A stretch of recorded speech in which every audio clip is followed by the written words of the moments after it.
The results do not lie. Teddy has released an NFL season win totals report every year since 2001 and is 91 and 41 with those releases, including a 14 and 3, that's 82% mark, with his 5% best bets.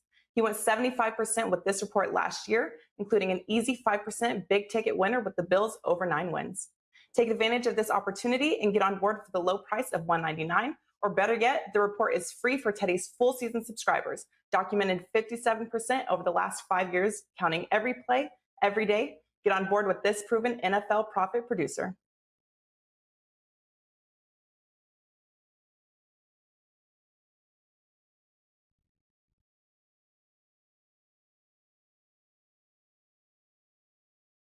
Welcome into First Pitch for Thursday, July 8th. I am Drew Martin, your host, joined by Marco D'Angelo and Matt Josephs from WagerTalk's and SportsMemo.com. We got 4 games on the docket for tonight's slate. Best bets at the end. Also, a quick look here towards the day action.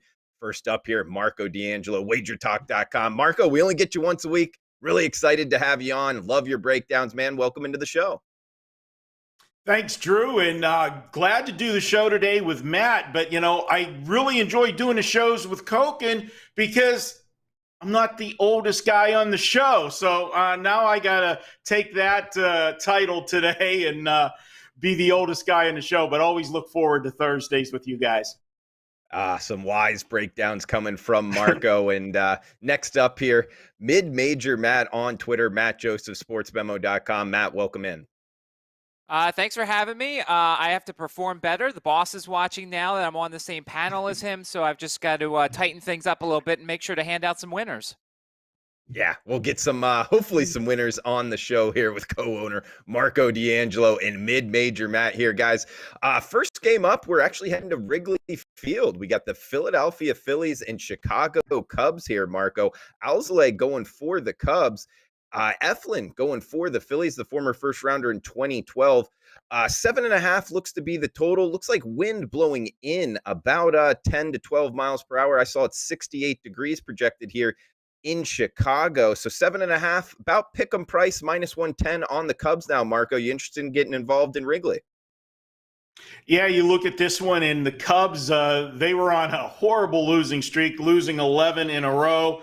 But they broke that losing streak yesterday, and over the last 2 games, the bats have woken up for the Cubs. I don't know if that's more of attribute that to the Cubs hitting or the poor pitching of Philadelphia. They've scored 18 runs in the last 2 games.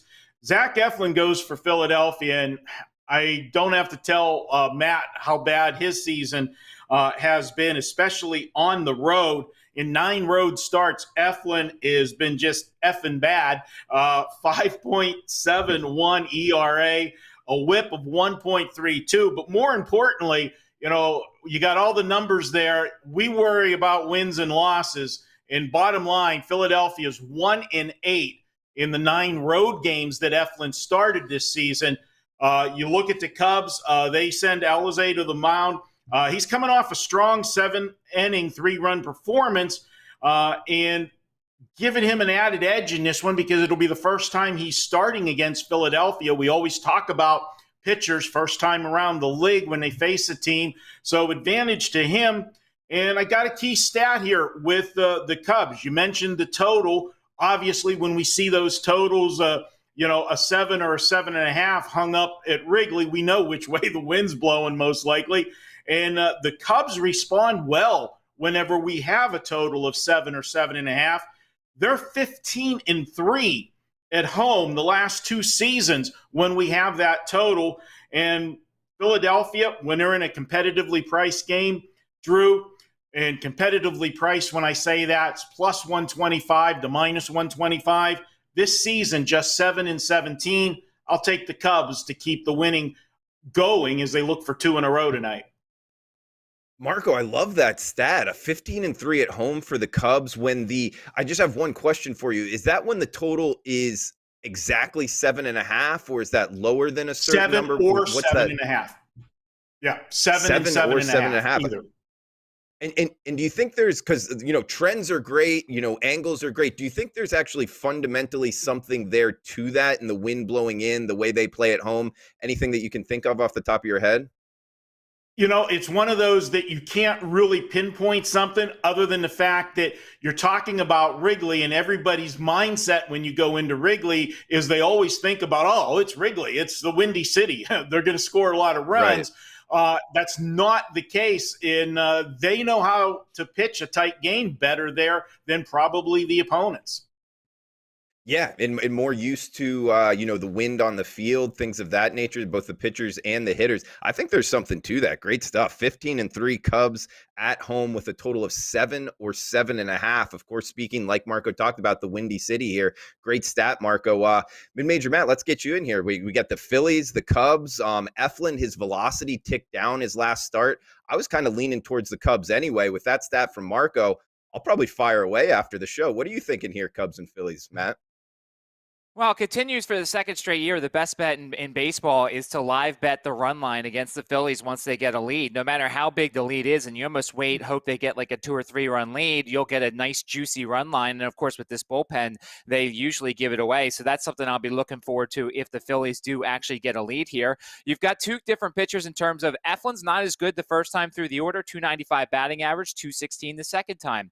Alzolay, 174 batting average the first time, 266 the second time. So it's kind of one of those things where after like 3 or 4 innings, maybe 5 innings, you're going to kind of see where these two pitchers are. Are they holding to form in which early on the Cubs have a lead? Or is it that they're both pitching really well? So this is definitely a live betting situation. Eflin's K-prop in a lot of places is 5.5. And I think a lot of people will look to the over here for some statistics. Cubs number 1 K rate against right-handed pitchers, number 1 K rate the last 2 weeks, 29.2%. And then you look at home. The Cubs have the 6th highest K rate at home this season at 25.7%. Problem is, as Marco mentioned, Eflin's not as good on the road, only 50 strikeouts and 52 innings pitched. So I'm probably going to stay away there. Plus, there is some juice involved in this one that I probably don't want to play. So just pointing that out that the Eflin K prop looks really good, but on the road, he's a different pitcher. All right, good stuff, Matt. And huge shout out to the chat box here. Actually, some guys asking about some day action. We hit it on yesterday's show, a good segment here. Nathan, Abby, Avery, Jessica, all welcome in. Rara as well. Good to see you all in here. Let us know what you're looking to hear about, what you're looking to bet on today's card. Also, where you're watching from. I'll always love to see that. Any cool places. But Matt, just real quick here. We got the Dodgers and Marlins 6-1. Now the Dodgers up. Sandy Alcantara was cruising. We got Oakland, Houston here starting at 2:00. Actually, not 2:10. So in just 7 minutes. Colorado, Arizona, New York Yankees, Seattle Mariners here, all before the 7:00 hour. Did you have your eye on any day baseball? Anything to throw out there, Matt? Well, I mean, look, you got the Rockies on the road, and we know the K-prop trend there. 29 of 39 opposing pitchers have had 5 strikeouts or more against Colorado. Jake Faria's K-prop wasn't really widely used. Chichi Gonzalez, not a guy who strikes out a lot of people, but Arizona does strike out a lot here. So I really didn't have that much. This card as a whole wasn't very good, I thought, especially with the weather that's involved, and we'll get into those things a little bit later with some of the other games. But the weather's kind of throwing some kinks into the action for tonight. Yeah, for sure. And the Mariners are throwing Gilbert. I like him. I think he's got a high upside here, plus price on the Mariners. I just lost on him last night. That's the reason I'm kind of pumping the brakes on him. But Marco, did you have any quick looks on today's day slate? Yeah, if I would have fired anything this afternoon, the only thing that came close for me was that Seattle game. The Yankees got back-to-back wins here in Seattle, but I agree with you. Logan Gilbert is pitched decent baseball, coming off a decent game, I should say, in his last start, 5 2/3, only allowed 2 runs, did strike out 6 in that game. And with the Yankees, because they did have an early lead and then had to hold on and use some of that bullpen, we saw 2 nights ago, we know that Chapman has just been struggling for the Yankees over the last couple weeks here, and they actually brought him in. Your number 1 closer, they brought him in the 9th inning in a 12-1 game to try to get him some confidence. So that's never a good sign. But, if you need Chapman, maybe you got a little confidence from that one. But I'm not touching that one. I like the night card a little better. Yeah, me too. And the Yankees bats kind of heating up a little bit. Rara is saying here, talking about the first game we talked about in the chat box, Chicago Cubs 27-15 in Wrigley, plus 10.5 units.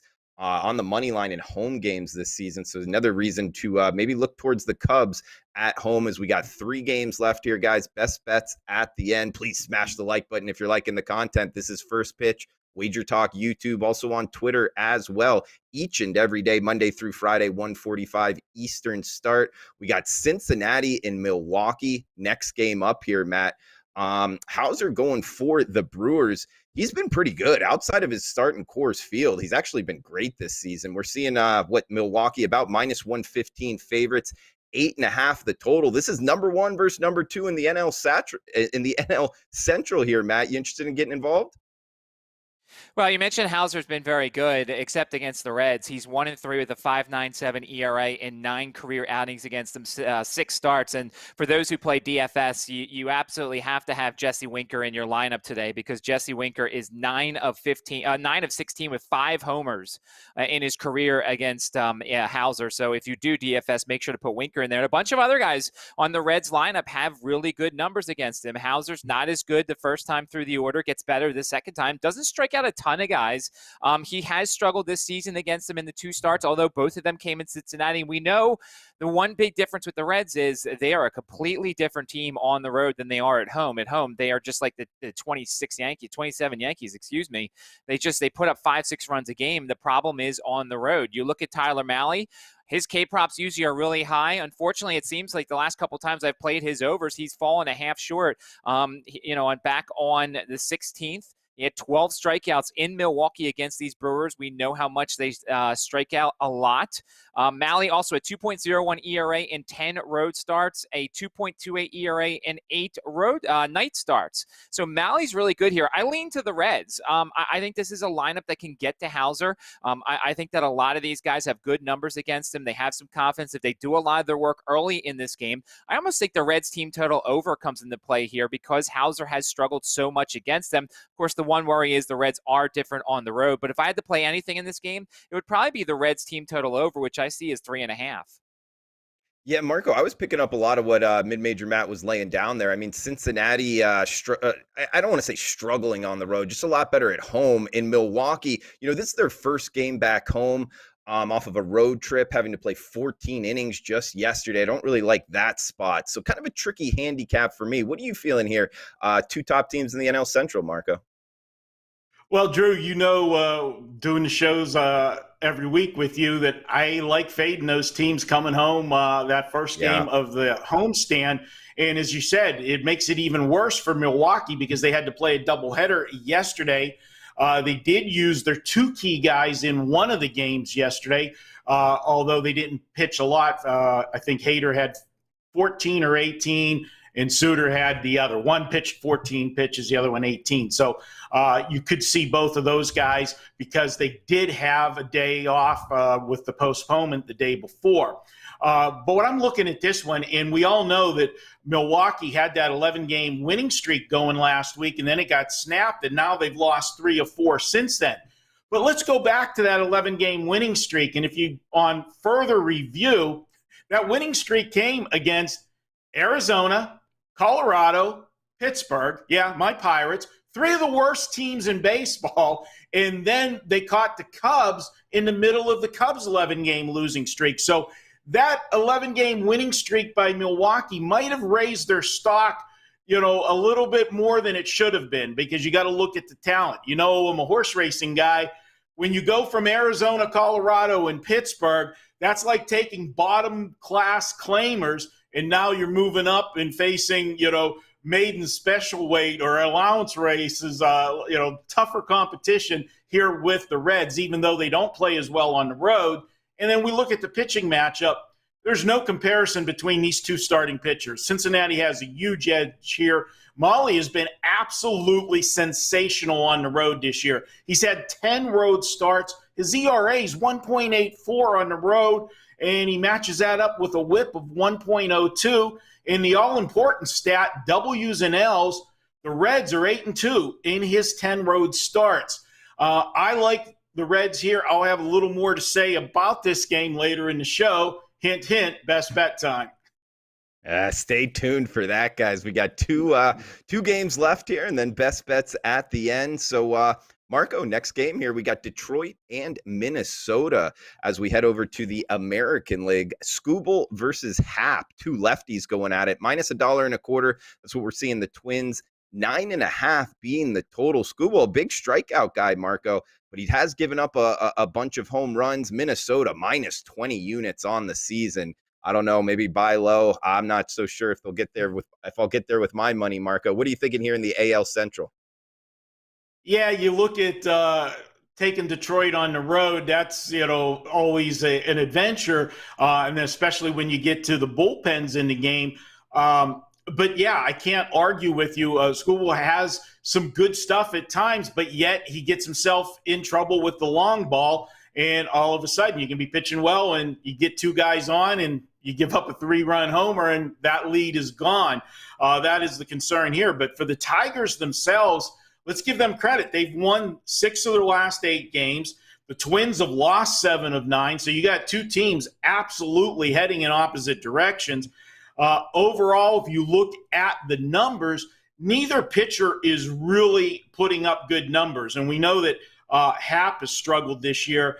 Detroit against lefties, 14-12, so they do have a winning record. Minnesota, on the flip side, they're just 10-20 against lefties this year. But as you've alluded to, Minnesota has been a complete disappointment from start to finish so far this year. I knew they were going to be down from last year. I didn't expect them to fall off as poorly as they have. I'm going to look to the total here, and I think it's because we're not going to get deep with either starting pitcher, and we're going to see the bullpens. Minnesota here, when they're in a competitively priced game between the 125s, 40 times this year, they've gone over the total in 27 of those games. Also, when the total is what we're looking at tonight, 9 or 9.5, they're 20-9 to the over. And throw one more in there when they're playing night games. Now, this stat includes both home and away. They're 29-11 in night games this year. That's only one way I can go. And then who's on the mound for Minnesota? Well, we got J.A. Happ. He's pitched 15 times today. This season, if you blindly bet the over in all of his starts, you're enjoying a 12-3 season cashing those over. So if it ain't broke, don't fix it. It's over or pass for me in this one. Yeah, 80 degrees as well in Minnesota. A lot of good points there towards the over, Matt. Plus the fact Detroit's, I would say, best reliever, Soto, he pitched 30 plus pitches just last night, so he might not be available as well in the later innings here. Matt, what are you thinking tonight in Minnesota? So one of my best bets is in this game, or my best bet is in this game. The other bet I kind of looked at, and it's crazy because you never think to go this way, but I looked at the Tigers team total over. It's 4.5. It's a lot of runs, and this Tigers offense isn't necessarily the greatest, but they've gone over this number in 8 of their last 9. The opponent has gone over this number in 10 of J.A. Happ's last 11 starts. 10 of the last 14 games against the Twins, we've seen the opponent go over this number. And Minnesota's bullpen's not very good with an ERA nearly 5. I've made a lot of money this year taking the under on the K-prop for J.A. Happ because he just doesn't strike out a ton of guys. I don't want to go there because the Tigers do struggle at times against lefties. But, I mean, Marco gave a lot of the numbers there. When you look at J.A. Happ, if you did some barbecuing this weekend, you should name, the kerosene J.A. Happ because he's just a gas can. He just lights things on fire. Skubal, it's hard because his numbers are so good as of late. You kind of have to take out some of the early starts because he seemingly figured out his off-speed stuff looks really good as of late. But the problem is away, he's got a 5.67 ERA in 6 starts. He's got a 5.48 ERA in 9 night starts. So this is a guy that's hard to trust himself. I agree with Marco here. I think there should be a lot of runs tonight. The weather is conducive to this sort of thing. So I would also agree with him on the over. I think the Tigers are capable of providing a lot of the runs for that over as well.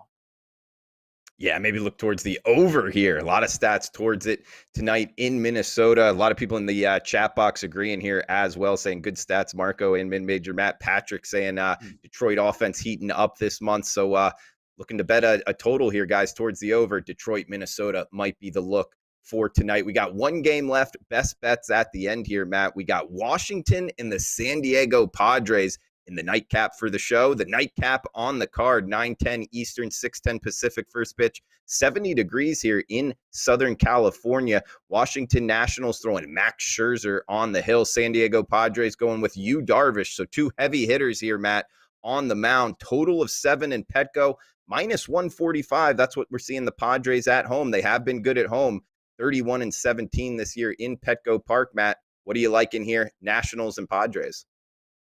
Yeah, the start of this series, I was looking towards the Nationals because of the fact that, the Padres had such a weird schedule when they were on the East Coast and they played all those games and they had all those rain delays and then they flew west and everything. And you saw it in that first game when they took on Washington. And you kind of see somewhat of a tired team right now. And it's not good that you see Max Scherzer in this one. And Scherzer's been what Scherzer's been, 2.10 ERA. He's striking out a ton of guys. First time through the lineup, 197. Second time through the lineup, a 174. And then you look at Yu Darvish, who came off a little bit of a rough outing against the Phillies in Philadelphia, but only 5 hitters have seen Yu Darvish before in this Nationals lineup, and that's assuming they use some of these guys. I mean, Alcides Escobar, it was kind of one of these trades that you looked at and you're like, well, what's that going to do? He's been pretty solid for them, at least, making pitchers throw pitches. He's fouling off a lot of balls. He's getting on base, and I feel like that's made a little bit of a difference for this Washington lineup.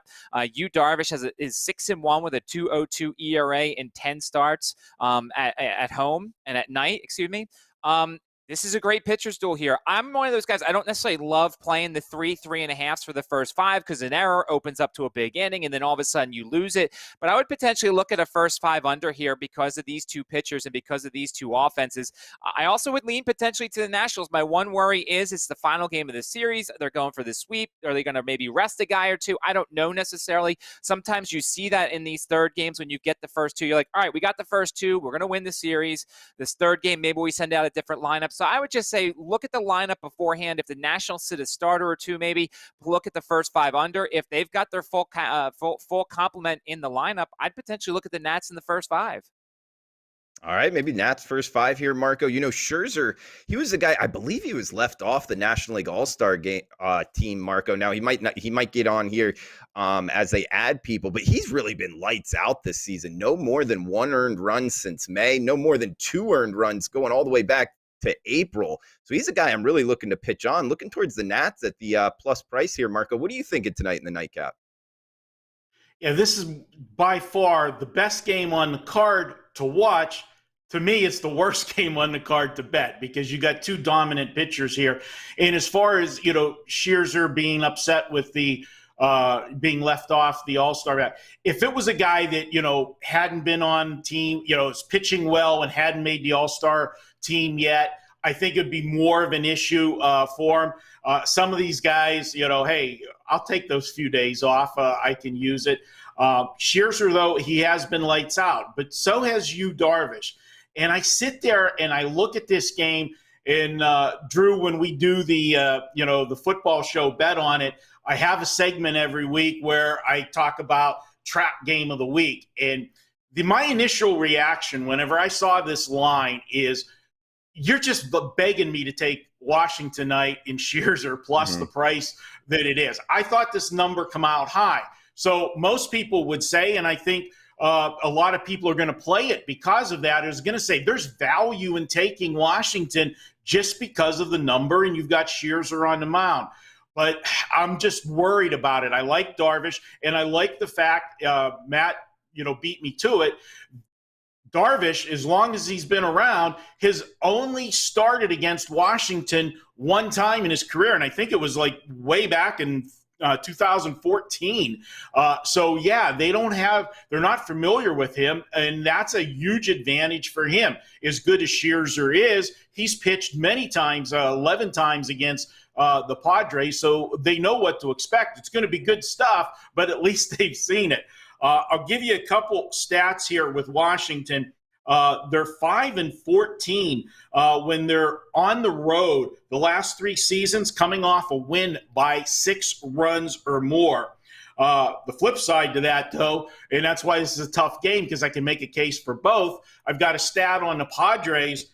They're 3-14 when they're trying to get revenge for a home loss by 6 runs or more. So something's got to give here tonight.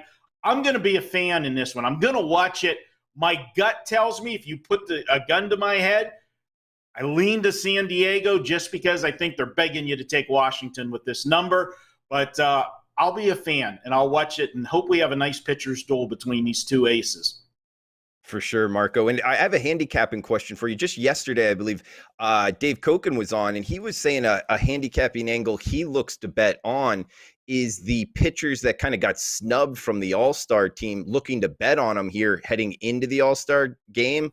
I guess, extra motivation, something of that nature. Do you think there's something there to that? There is, and I'll add a second one to it going into the All-Star break too. Yeah, guys that get left off, they have something to prove. So yeah, you want to look at them in their last start. But like I said, Scherzer's been there so many times. I don't know that it's as big as a deal to him. But old school, there was an angle back in the day. If a guy's making the All-Star team for the first time, his last start before the All-Star game, a little bit of a distraction. You're excited and looking forward to pitching in the All-Star game. So that would be something, another angle to look at, old school. Dave's right. Look at the guys with that got snubbed, and look at the guys making their first All-Star appearance. Look to go against them if they do indeed get a start before the All-Star break. A lot of times if a guy's scheduled to go on the weekend, manager might, bypass him to, so that he can pitch in the All-Star game. But that's an angle that's old school. And to fade him in that opportunity if it's his first All-Star game, right? First time guys, yes, absolutely. Interesting. Okay, all right, I like True. it. And you, yeah, go ahead, Matt. So I actually disagree with Marco. I think Scherzer's the type of guy. I know he's a veteran, and I know that it's old hat to him. But of all people, I think Scherzer does care that he didn't make it. I think he's the guy that wants to compete, playing rock, paper, scissors. And, I think he wants to win in everything. So I think if there is a guy who will be highly motivated for this game tonight, I think it will be Max Scherzer, because he's the guy who always wants to win, always wants to be in the All-Star game. And the reason why I also say the first five, the Nationals' back end of their bullpen has been decimated by injuries. And so we've seen already that they've tried to piece together these late inning games, and they just can't do it with some of the guys they have. So that's why, to me, if you look at the first five, you get a highly motivated, snubbed Max Scherzer going up against the Padres. He might go over his K prop by the third or fourth inning. I think he's one of these guys who does care about something like that. Yeah, I could see that. He's a guy, like a competitor, no doubt. And to tell you the truth, this year, I mean, with the numbers he's putting up, for him not to be on the All-Star team, pretty surprising to me. And another guy here, because I asked Dave about this, we were talking about Sandy Alcantara. He's actually pitching today, and as we're talking, the Dodgers have 6 runs in the 6th inning. So I'm not sure if they're all against him or what the deal is with that. But hey, it's just another there for a case study in if this stuff actually works going into the All-Star game, guys. Talking about change of sports bettors, it's always something we want to look for, and we're getting it here. But it is time for best bets. Another shout out here to the chat box, keeping it live. Lance, Brian, Avery, Rara, love in the house as well. Always love the love in the house. John as well. So thanks for joining us live, guys. Please smash that like button. If you're watching on replay, let us know below. Drop a line here on YouTube if you think going into the All-Star game might be a fade for some of these guys, maybe a bet on for some of the guys that got snubbed. Always interested in your opinions below here on YouTube. But time for best bets right now. Mid-major Matt Josephs on sportsmemo.com. Matt, where are you going for best bets, buddy? So I gave a best bet, and I'll get to it in just a second. My best bet tonight would have been the first 5 under in the Pirates-Mets game, but the weather is such a factor for this game. They're looking at potential rain, especially early in the game. There could be some delays, and I want no part of that. Just to say that, the Pirates and the Mets are the 2 worst teams when it comes to first 5 inning offense, both of them averaging sub 2 runs per game. But the weather was such a factor in this one, I put it aside. So I took the Tigers plus a half in the first 5 innings, and I know some people are going to be like, why plus a half? So me personally, I like to take the road teams plus a half in these first 5 innings and the home teams money lines. It's just a little comfort thing, and I know you have to pay a little bit of juice. It's minus 135, minus 140, but plus it's the Tigers, and I don't necessarily trust them. And if it's tied, you still win that bet. Here's the statistics. The Twins have been tied or losing in the first 5 innings in 11 of their last 14 games. Likewise, or opposite that, The Tigers have been winning or tied in the first 5 innings in 11 of their last 16 games. Skubal has good numbers the first and second time through the order. We already talked about it. Happ has terrible numbers the first time through the order. He's a guy I want to fade. We talked about it earlier as well. The Tigers' offense is really hot right now, so I'm going to take the Tigers plus a half in the first 5 innings. If you want to take the money line, go ahead. I like a little bit of the comfort that if it is a tie after first 5 innings, I get the win, while everybody else, if they take the money line, gets the push. Good point there in the plus half unit there for Matt's best bet. Guys, for my best bet, I'm going to the game we talked about, Cincinnati and Milwaukee, number 1 and number 2 in the NL Central. I'm going to the under of 8.5. Two good pitchers here, both with success against the opposing lineup. Hauser in particular, he's just been really good outside of Coors Field. He has been almost lights out this season. And Milwaukee just played 14 innings yesterday. I think it's a tight-fought game. Milwaukee struggles against righties as well. So I'm going under 8.5, 2 bullpens that have been better of late as well. So in the NL Central, under 8.5, Milwaukee Brewers, Cincinnati Reds tonight. Last, certainly not least here, Marco D'Angelo, WagerTalk.com. Marco, where are you going for best bets? I'm going to go back to the Cincinnati Reds, and we've talked about Molly, how good he's pitched this year on the road. Another category that he's pitched extremely well. The Reds are 7-0 when he starts against a division rival, and that's why you're talking about the first and second place team in the division, because they have gone well in the division. The Reds are 22-12 in division play. Throw in 7 of those wins were in Molly's starts. So I'm going to go ahead and take Cincinnati. I don't like the spot for Milwaukee at all. Returning home from that road trip always has me looking at the road team in the first game, and then throw in the fact that they did play that doubleheader yesterday in New York and then had to come home. I think everything sets up for the Reds in this one. Make the Reds my best bet for the show. Reds best bet for Marco, 64-44 MLB winning run, 48-23 NBA winning run, 4% NBA game up. Marco, NBA Finals, man, a lot going on, huh? You excited to watch the games? I'm excited to watch the game, and I'm excited to keep rooting for Chris Paul, because I liked Phoenix for the series, but I didn't lay the series price. I took Chris Paul for the MVP, and I got locked it in early. I got plus 205 at Circa for Chris Paul. So if Phoenix wins the series, as I hope they do, I'm rooting for Chris Paul to get the MVP, and he sure had an MVP performance in Game 1. Yeah, for sure. And Marco, last question here. Bet on it. You mentioned it. Anything new news there with the show Bet on it? Well, we'll be back. We'll have a couple preview shows in August as we'll do the AFC and NFC previews, and then be ready to roll week 1, and looking forward to it. It's one of our best shows. We've got so many good shows now. I mean, the one thing that come out of the pandemic is we got, everybody's got their virtual studios, and we got shows all around. So I don't know. Bet on it's going to have a lot of competition this year. I don't know if there's enough hours for everybody to watch all the shows. Oh, absolutely. It's a great show, guys, with Kelly, Gianni, and Marco. Joe, Robert, Chris, James, everybody doing work behind the scenes, making it happen. And guys, here, just a recap of the best bets before we shut this down. We got with the Detroit Tigers for Matt in the plus a half a run first 5, Marco on the Reds plus 100 there. And I am in the same game, Reds and Brewers under 8.5. minus 105. So that does it for the show. Please smash the like button on your way out, guys. Great show from both Marco and Matt. We'll be back tomorrow, same time, same place. Best of luck with your bets until then. Thanks for tuning in, guys.